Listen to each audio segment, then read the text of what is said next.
ছাদ বাগানে পেঁয়াজ চাষ করার জন্য আমি একটা পাইপকে কেটে 2 ফালি করে নিয়েছি। তারপর কিছু শুকনো কচুরিপানা দিয়ে দিয়েছি নিচে। এখন মাটি তৈরি করতেছি। কিছু মাটি নিয়েছি, মাটির মধ্যে কিছু কাঠের গুঁড়া দিয়ে দিয়েছি। তো এখন কিছু ছাই দিয়ে দেব।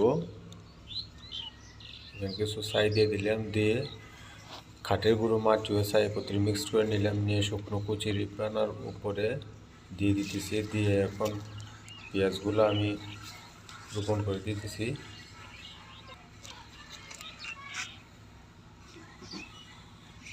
পেঁয়াজগুলো রোপণ করে দিয়ে এখন পানি দিয়ে দিতেছি।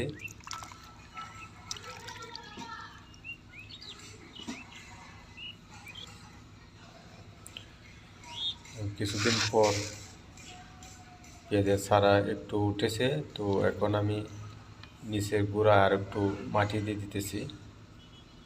দেখেন, প্রত্যেকটা পেঁয়াজের গোড়া গোড়া মাটি দিয়ে ঢেকে দিতেছি। ঢেকে দিলাম, এখন গাছগুলা আর একটু মাটি দিয়ে দিলাম।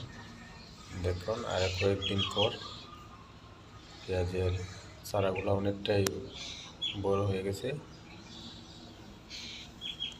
নিয়মিত পানি দিতে হবে।